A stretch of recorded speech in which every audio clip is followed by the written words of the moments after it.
Good morning, welcome to CATEX TV. My name is Frank Fortunato. Today is Thursday, March 28th, 2013.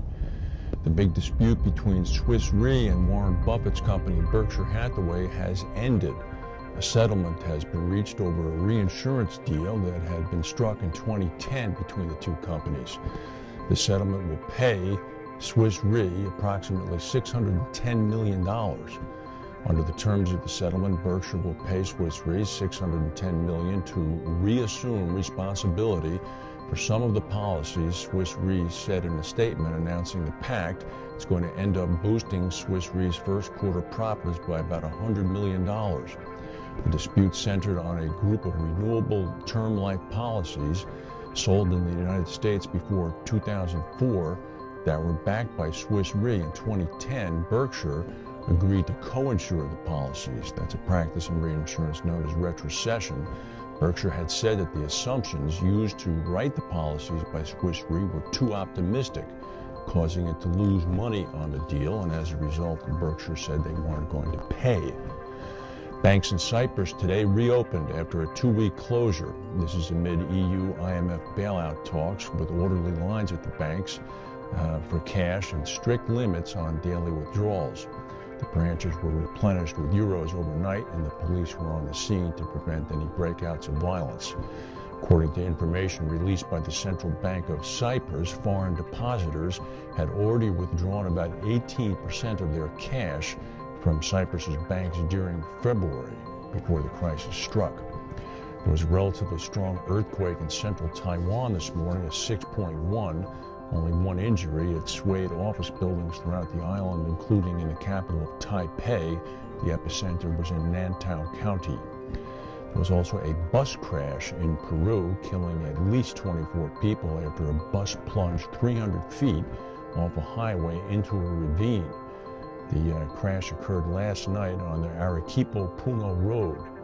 An unidentified witness said that tiredness and high speed were likely to blame. There was also a bus crash in northwest Russia yesterday afternoon that killed 6 people and injured at least 18 others. Many of them were school children returning back from a field trip. It was in the Vologda region.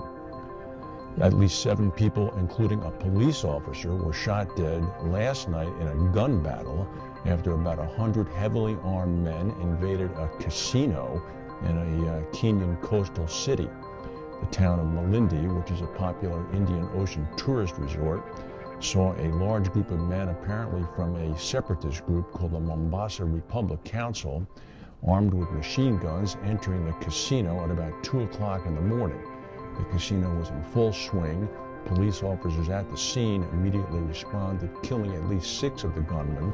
One police officer was killed, and the Kenyan police are now searching for the other approximately 90 or so gunmen.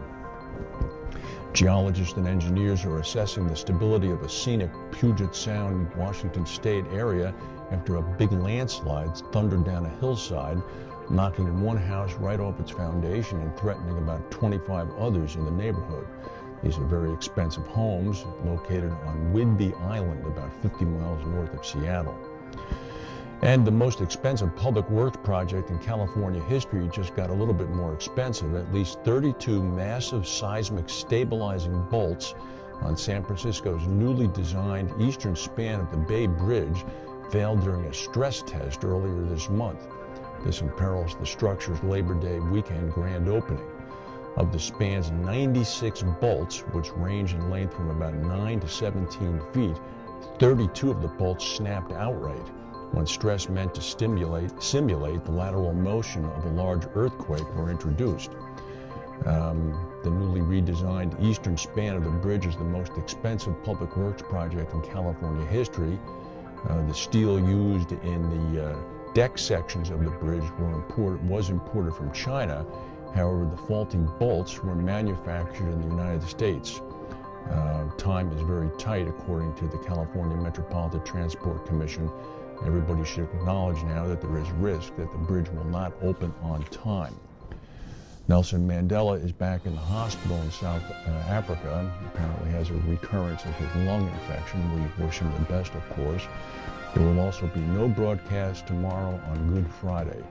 So enjoy your Easter. Thank you for watching, and we'll see you on Monday.